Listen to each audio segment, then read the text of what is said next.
presentation, I focused more on the commitment side of ACT. So we spent a lot of time talking about values, how to use values to guide your actions.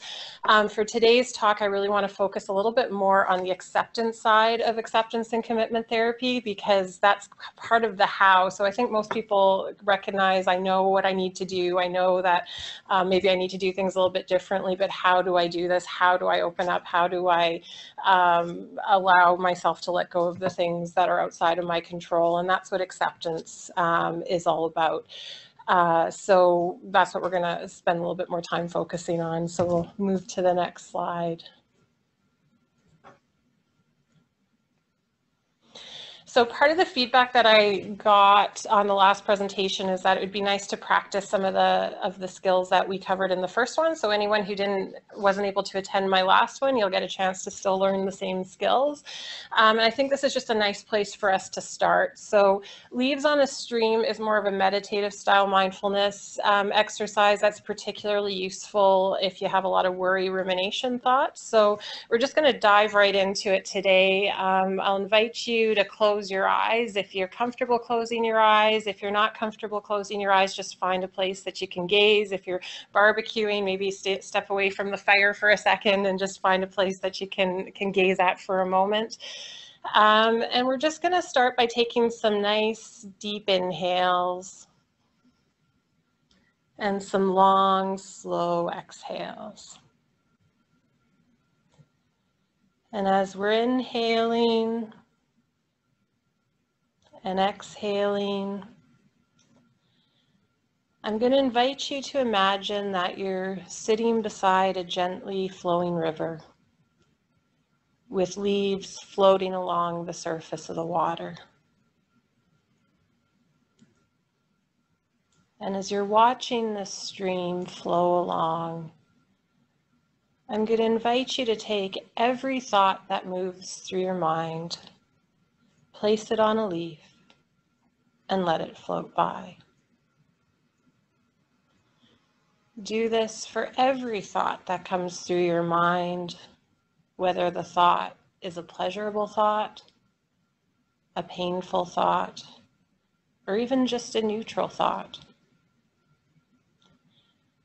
Even if you're having joyous and enthusiastic thoughts, place them on a leaf and let them float by.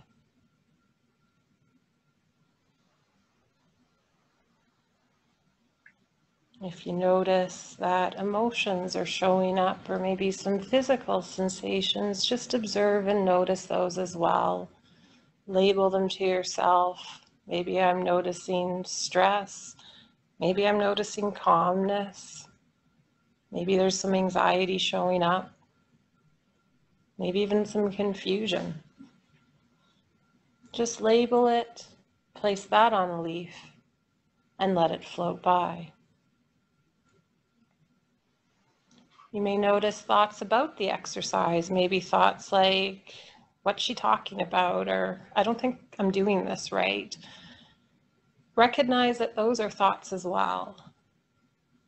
Place them on a leaf and let them float by.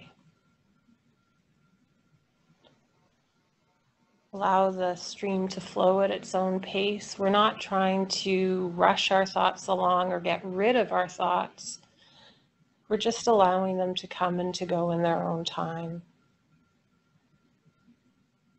And if a thought keeps coming up over and over again, that's okay. Just place it on a leaf as many times as it shows up. And if your thoughts suddenly stop, that's okay too. Just observe the stream. Sooner or later, your thoughts will start up again. And as you do this exercise, you're going to get hooked and distracted repeatedly by your thoughts. This is normal. It's what our brains do. When you notice that you've become distracted by a thought, gently and kindly shift your attention back to the stream. Place that thought on a leaf and let it float by.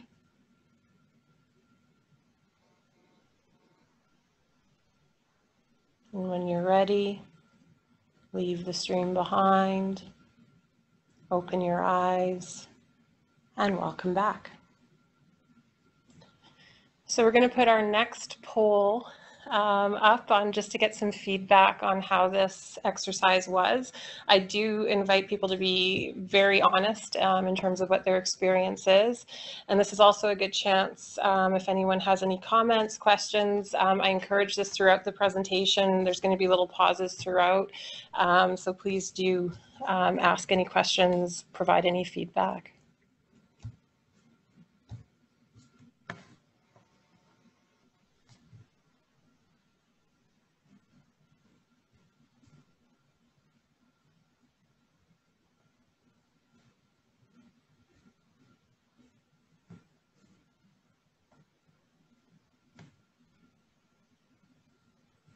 So I see one thing popped up, most relaxing moment. I'm happy to hear that. It's wonderful. Notice and savor that moment because it might come and go fairly quickly.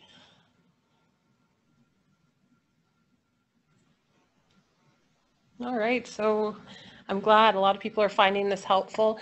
I do want to mention, this is an exercise actually that I find does tend to get better feedback than some of the other mindfulness exercises, which is partly why I use it.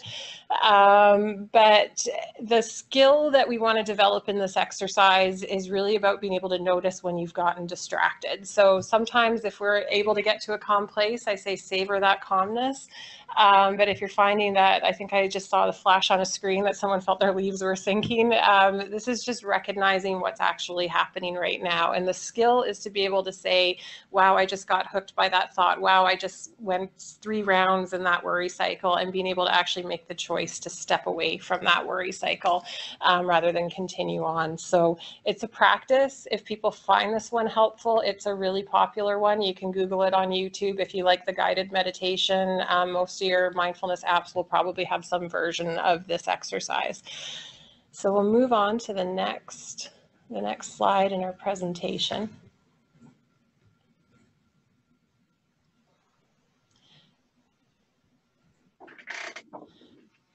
So now that we've gotten a chance to kind of get in touch with what's going on in our mind, I want to start to open the idea of acceptance and talk about how your mind is normal. So one of the first steps to acceptance and opening up is normalizing whatever the experience is, because I don't know about you, but I don't particularly want to accept something that's not normal. The other thing I also want to point out is I've heard from a lot of colleagues of mine across the country. I think a lot of us are getting pulled into wellness seminars, and we've been kind of hearing through the grapevine that a number of people using EFAP programs and taking advantage of some of this wellness have been kind of walking away feeling a little bit pathologized. And so I really want to make sure that the message I'm giving is that no matter what you're going through right now, this is your mind just doing what your mind does. This is a stressful time. If you're feeling stress, if you're feeling calm, that's great. There's nothing abnormal or pathological there. And we're going to just start by watching a little video that actually explains kind of the evolution of the human mind and why our minds actually do the things to us that they do that we don't always appreciate.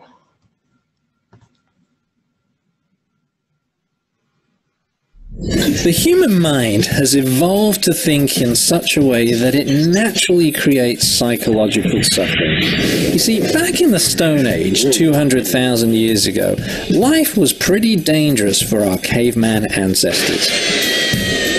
So if a caveman or cavewoman wanted to survive, their minds had to constantly be on the lookout for things that might hurt or harm them. And if that cave person's mind wasn't good at predicting, spotting, or avoiding danger, what happened to her? The default setting of the caveman mind was safety first, and we in the modern world have inherited this. Our modern minds are constantly warning us of things that might hurt or harm us. The caveman mind says, watch out, there might be a bear in that cave, you could get eaten. Watch out, that shadow on the horizon might be an enemy from another clan, you could get speared. Our modern mind then does worrying, predicting the worst, avoiding anything that scares you, anxiety in all of its different forms. Back in caveman days, you survive an encounter with a bear or a wolf, then it's useful to replay it. It's useful for your mind to go over the events and remember what you did to survive so that you're better prepared for next time. But in our modern world, we go over and over painful memories, dwelling on them, reliving them, even when there's nothing useful to learn. The lesson has been well and truly learned a long time ago. In the Stone Age era, as a caveman or cavewoman, you have to fit in with the group. If you are alone, you will soon die. So your mind compares you to others in the group. Am I fitting in? Am I contributing enough? Am I following the rules? Am I doing anything that might get me thrown out? Now, in modern life, we're always comparing ourselves to others. But the problem is we're no longer in a small group. Our groups are enormous today, and we carry with us devices that constantly feed us images and stories of people all over the planet. This constant comparison ramps up our fear of being judged or rejected or not fitting in or just not being good enough. The caveman mind tells you you need more food, you need more water, better weapons, better shelter. The cave people who thought this way lived longer and had more offspring. Unfortunately, in the modern world, this manifests as greed, dissatisfaction, craving, wanting. It's never enough. I need more, more, more. And if all of that wasn't bad enough, these Stone Age thought patterns are intensified by the sheer pace and complexity of modern life. Our frantic existence, rushing from task to task, that never-ending to-do list. So, when your mind starts doing this unhelpful stuff, as all minds do, remember it's not defective or abnormal, and it's not deliberately trying to make your life difficult. It's simply doing the job it has evolved to do, trying to keep you safe and save you from pain.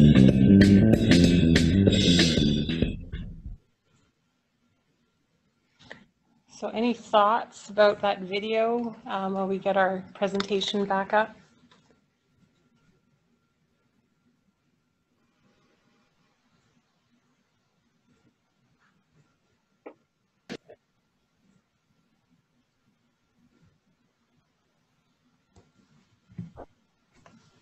So our minds, when you think about COVID-19, our minds are naturally going to be focused on trying to keep us safe. And now we have an additional stress factor that's showing up. And so there's going to be quite a bit more going on there in terms of our minds working. So again, whatever you're experiencing is going to be really normal. So I just wanted to briefly put up the hexaflex. So people that are familiar with kind of the more Beck style CBT are often used to seeing the triangle. And so I want to bring to you now the hexaflex, which is what we work from in ACT, or as it's sometimes referred to as 6 facets of the diamond of psychological flexibility. And that's what we're really working towards in ACT, is we want to increase flexibility. Whatever is happening in our world that's narrowing our behaviors, that's leading us to get stuck, we want to find ways to kind of get unstuck and expand our responses to various situations. So as I mentioned before, the last talk really focused more on the values and the committed action piece. Leaves on a Stream would be an example of a cognitive diffusion exercise. The dropping anchor from the last session, which we're going to repeat later on in this session, is a little bit of contacting the present moment, but today I'm really focusing more on that acceptance piece. And if we go to the next slide, we'll see that if you are really attached to the triangle and the hexaflex is really overwhelming to you, as it was once to me, we can combine that into 3 key processes, which is being present, opening up, and doing what matters. And so that's why we're talking about opening up today, so that we can actually do what matters. So we'll just move to the next slide, which talks about the struggle switch. So as I mentioned in my last talk, ACT is a really big fan of metaphor. We prefer to use metaphor to explain things rather than kind of a drier didactic style. And the struggle switch it's only one metaphor. There's a lot of different metaphors out there that talk about acceptance, but this is a particularly useful one because if we talk about kind of what ACT's message is. ACT says that it's not the presence of difficult thoughts and feelings that's the problem. It's actually the struggle that we have with difficult thoughts and feelings that's the problem.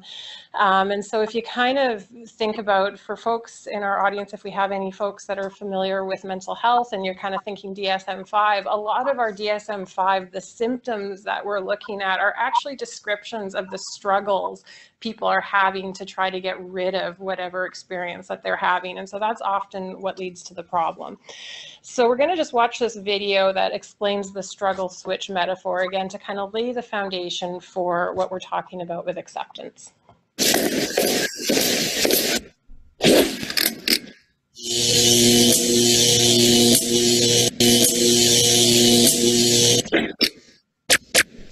It often seems like we've got a struggle switch at the back of our mind, and as soon as an uncomfortable emotion, a painful feeling or memory shows up, it's like the struggle switch goes on and we start to struggle with it. So let's suppose anxiety shows up, a very common painful emotion that we all get to experience. Anxiety shows up, the struggle switch goes on. Oh, here's anxiety. I don't like anxiety. I want to get rid of my anxiety. Now I've got anxiety about my anxiety. So it's getting bigger. With the struggle switch on, I now get, oh, my anxiety is getting bigger. How do I get rid of my anxiety? Now I've got even more anxiety. With the struggle switch on, I may then get angry about my anxiety. Why does this anxiety keep showing up? I hate this anxiety.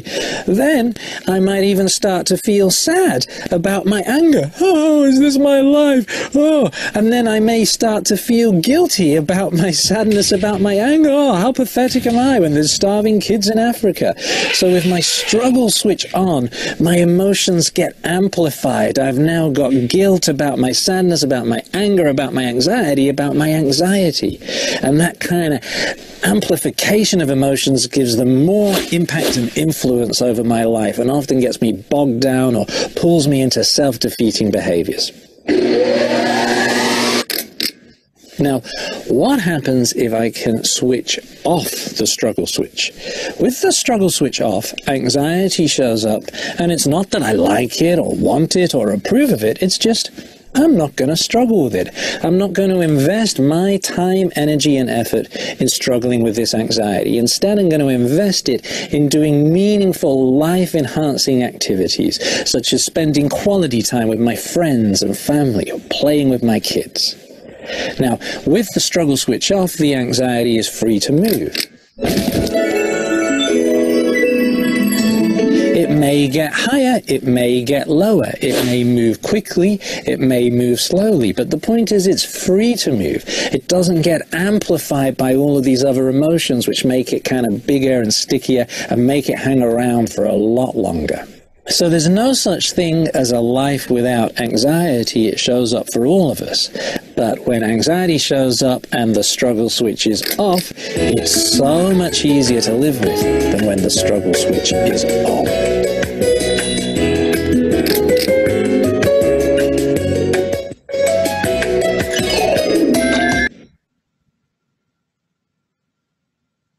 While Petra brings back our slideshow, any comments or reactions about that? It's a very different way of looking at our experiences. So one of the key things about acceptance, I've been really happy to see that there's a lot of acceptance showing up in a lot of the sort of the COVID self-help, self-care, but I always flinch a little bit when I read accept what's not in your control. I think I've seen that one so many times because, again, I think most of us know that we need to be able to do that, but most people are going to say, well, how do I actually do that? So acceptance is not passive. It's not passive acceptance therapy. acceptance is not resignation. I think that's how most people kind of interpret acceptance. So I just got to kind of resign myself to the fact that I'm going to feel whatever it is that I'm feeling that I don't like. It's not kind of gritting your teeth and bearing it, suffering through it, or giving up. But these are often ways that people tend to interpret that word when we say, well, you got to accept that you're stressed out. You got to accept that, you know, you've got all these thoughts going through your mind. We often kind of interpret it that way. Now, the image that I put up there, I wanted to put an image on this slide, and so I kind of Googled resignation, and I got a whole bunch of images of people quitting their jobs. And I found that, you know, I kind of thought about it, and if you look at all of those words, that's essentially what those words are saying. I quit. I kind of give up. This is just what I'm stuck with. And that's the opposite of what we're talking about when we're talking about acceptance. So if we go to the next slide, we're going to talk about what acceptance is. So acceptance is willingness. Are you willing to take those valued actions even alongside whatever stress or thoughts that are showing up for you right now? Are you willing to make room for those experiences if it means that you can live a more meaningful life? Can you make space for? Can you hold them a little bit more lightly? In the ACT world, we often talk about, can you hold that thought a little more lightly? Can you maybe even hold that narrative that you have about yourself a little bit more lightly? Can you acknowledge what's there? And these are the words that I use when I'm talking about acceptance. So I never actually talk about acceptance when I'm doing acceptance and commitment therapy. I talk about willingness, opening up, making space for, holding lightly, or acknowledging. So we'll go to the next slide, and we're going to introduce. Oh, the slides aren't moving? Oh, I got to stop moving. Rolling chair. I'm the rolling chair.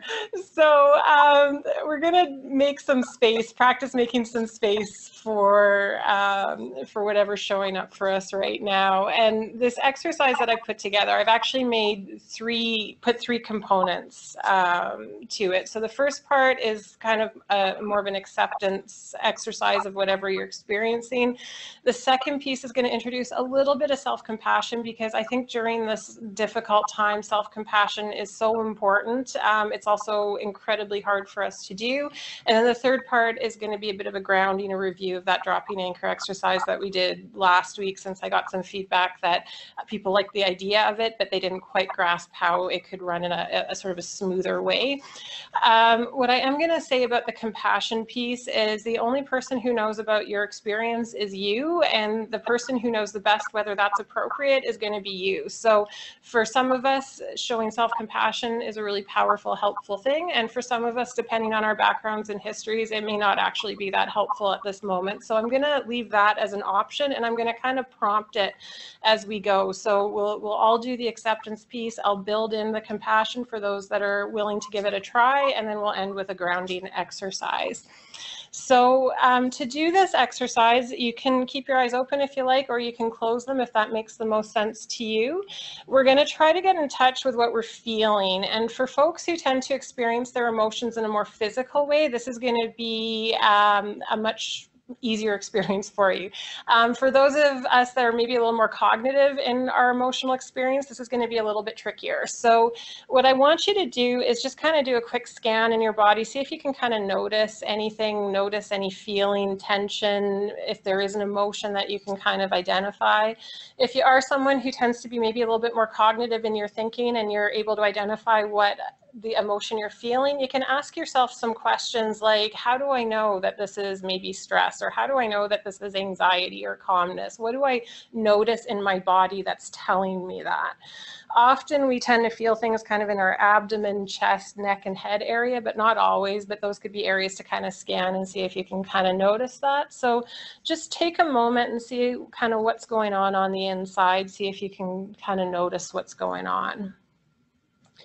And if you are able to kind of start to identify some kind of physical feeling of your emotion, see if there's a shape to it. You know, it might not be a nice geometric shape, but see if you, in your mind, you can sort of identify an outline of where it is in your body. See if you can notice, is it near the surface? Is it kind of maybe deeper inside of you? Is it still or is it moving around? Does it pulsate at all? Does it have a temperature? Just kind of notice whatever you notice that's there.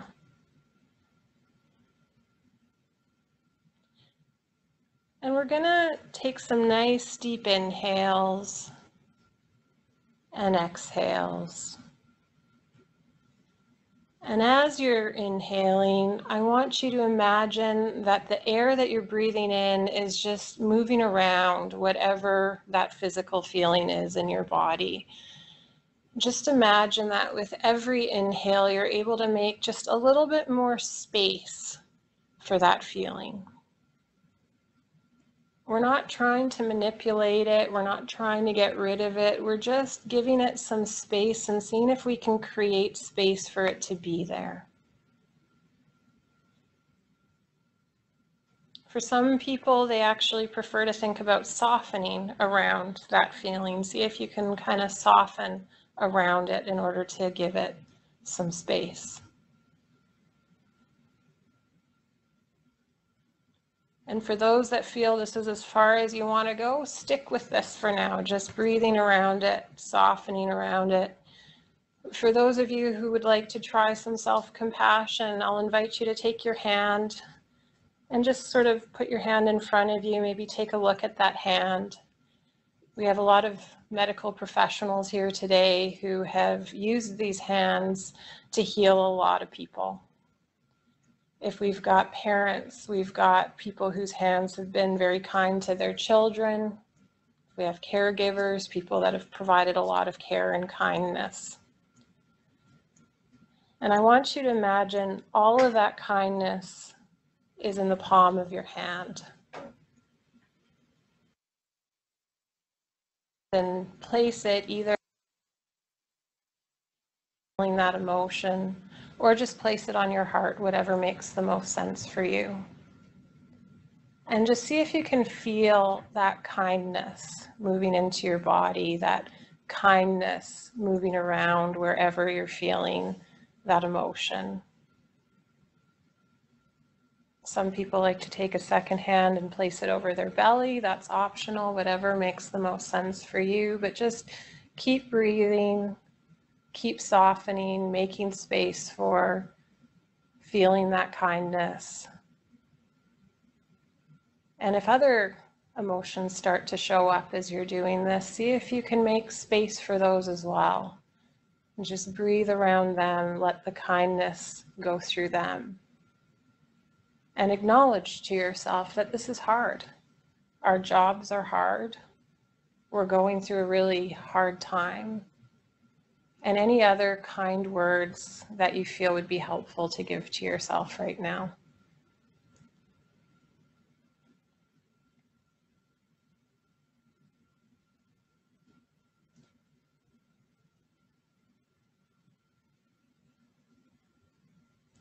And now that we've spent a fair amount of time on the inside, I'll invite you to just kind of open your eyes, press your feet into the ground, maybe take a nice little stretch if that makes sense for you, kind of wiggle your fingers and your toes, maybe move your head around, whatever you can do. And now expand your awareness. Just take a look around where you are. Notice the room or the beautiful outdoors around you. If there's some nice scents around, see if you can notice those. Notice if there's anything you can hear. If you have anything that you can taste, anyone in the barbecue area, take a mindful taste of what you have. Just expand your awareness to the world around you and where you are right now. And you've just dropped anchor. So that's what dropping anchor is about. Just, there's 3 components to it. You want to acknowledge what's there, which we did a lot of when we were doing that acceptance exercise. You want to come back into your body, just move around, remind yourself that you're still in control of your actions, no matter what's going on the inside. And then just expand your awareness, come present to where you are right now. And for folks who like acronyms, the acronym for that is ACE. So you can practice that anytime. So we'll just bring up our presentation, and we've got a poll for that. So this is a very experiential exercise in ACT, and I am very curious to see how people found this, whether it was unhelpful, distressing, you're not really sure, or something else. And if anybody has any comments, questions, please put them on the chat. I see that one person's commented on that this is COVID's being a learning process for how to do acceptance, and I agree.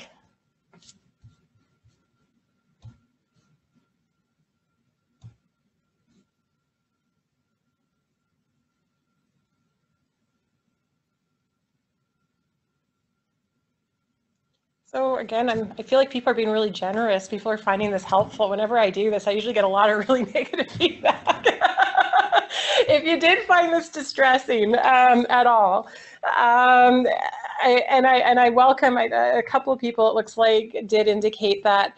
I'm grateful for that, because it doesn't always, a key thing about mindfulness, and this is something I think we're all guilty of, particularly if we use it with our patients or clients that we work with, is we sometimes kind of send people off to do mindfulness in the hopes that they're going to feel better. And my message about mindfulness is sometimes you will, and that's kind of a bonus or a side effect that often happens when we drop the struggle. Things kind of are free to move. We often do feel calm, and that's wonderful. But when we're under a lot of pressure, when we're in a lot of distress, mindfulness is really about tuning in, not about zoning out. So there are going to be times where we won't feel more relaxed, we'll actually feel more distressed. And if that's your experience, you're not doing it wrong, you're just tuning in. And all of these exercises are really about being able to sort of tune in, maybe make some space for, practice making some space for, not to get rid of them, but so that we can take effective action, so that we can say, okay, I am distressed right now, I am frustrated right now.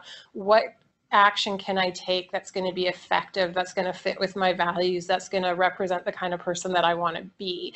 It's when we're not aware of what's going on the inside that we run the risk of going into autopilot. And that's really what impulsivity is all about. There's a lot of stuff going on, we're not paying attention to it, and so we're just reacting.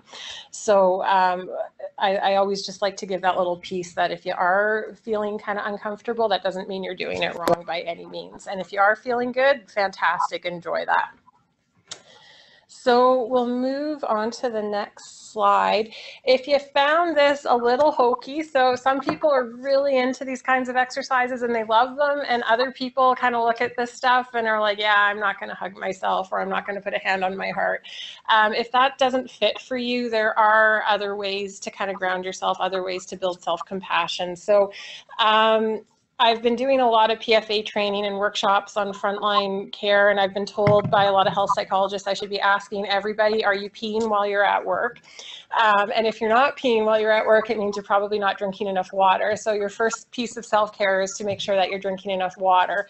And you can really easily ground yourself by just taking a bottle of water and following these steps on the slide here. So, you know, just taking the bottle of water, noticing, I've got one that has some color to it, lifting it, kind of noticing the weight in your hand, noticing if there's any texture to it, just very mindfully bringing it to your mouth, taking a sip but not swallowing it, just taking a moment to notice the texture, the taste, any changes that are happening in your mouth, and then very intentionally swallowing and noticing what that feels like. So just taking a simple thing like drinking a sip of water can be a way that you can ground yourself in a very quick way, and is going to help you to practice being present in the moment, regardless of what you're experiencing.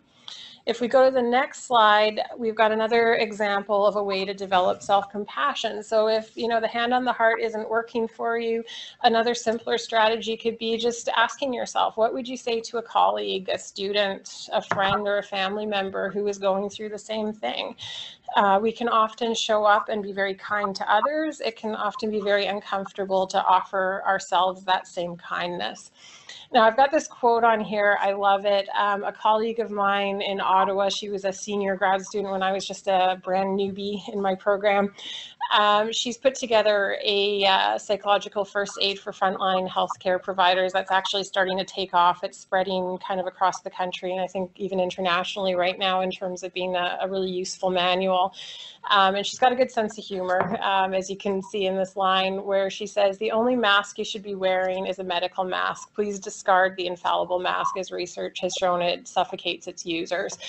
And I think with the healthcare hero message that's going around, for some it feels really good. It's like, hey, people are thanking me. That feels really nice. But for others, there's some people that are finding it really stressful. They're finding that they can't take that label off at the end of the day. They feel pressure. We have to have the right answer. But the reality is we don't know what the right answers are. Things are changing minute to minute. And that just makes things so hard. And so being able to just kind of recognize we're all human, we're all in this together, we're not perfect, we're going to make mistakes, and that's okay, can be a really powerful way to start to build some of that self-compassion. So we'll go to the next slide.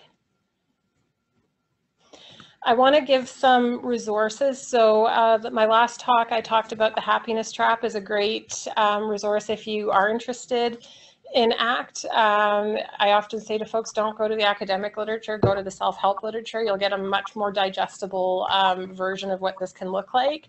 But I've also added the reality slap.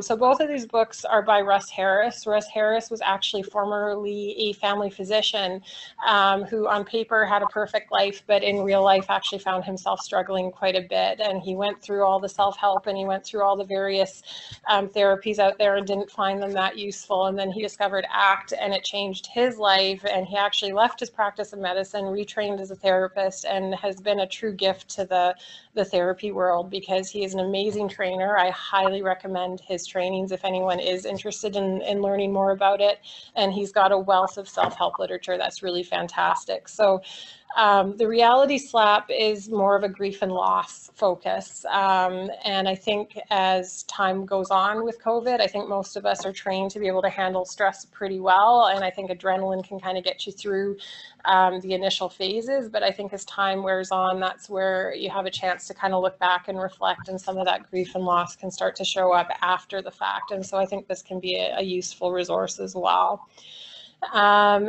If anyone is interested in that psychological first aid that I mentioned, that can be accessed via that link. We can certainly send that to you if anybody's interested in it. And then there's also a few other resources. The British Columbia Psychological Association, BCPA, has over 200 volunteers right now of registered psychologists who are providing free psychological first aid to healthcare workers, but also the general public.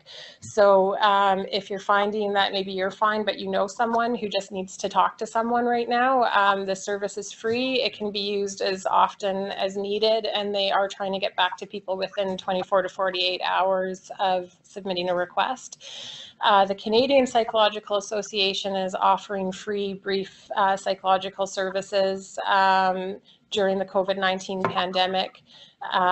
So you can follow that link, and that one is restricted to healthcare workers. And so I think we had a poll. We wanted to find out how useful people found this information today.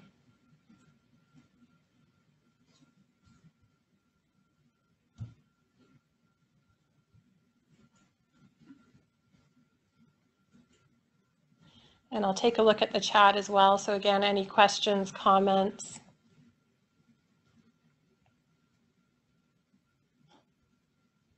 So one person's asking, when do you do this, set time or routine?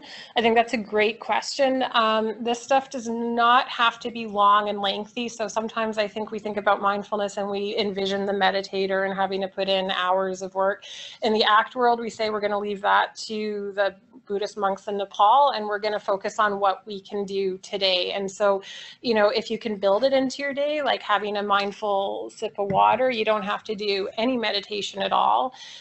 Things like dropping anchor, even the leaves on a stream exercise, this can be seconds to minutes. So it's often easier to practice this stuff when you're feeling okay than it is to kind of wait until you're feeling super distressed and then try it out your first time. So I do encourage people, you know, try 3-5 times a day to just take 30 seconds to a minute to practice this.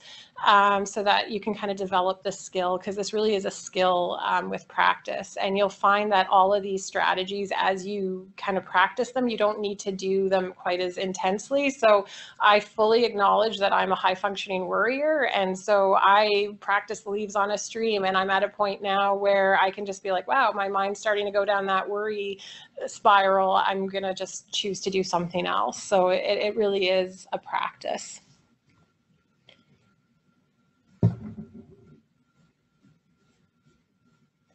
Okay, so if we've got anyone else left before everybody takes off, we have one more poll question. This is a question I always like to ask people anytime I teach any skills, is how likely are you to use any of these techniques? So 10 being that even if tomorrow's the zombie apocalypse, you're going to be out there doing leaves on a stream, you're going to be dropping anchors, sipping your water mindfully. 1 meaning that you're kind of smiling and nodding and telling me that it's really great, but you're actually never going to use this again.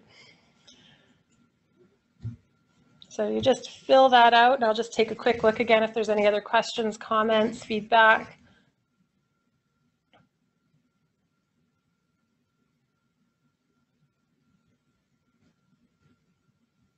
So I'm seeing that people seem to be appreciating the opportunity, so I'm really glad. This seems that people have enjoyed it.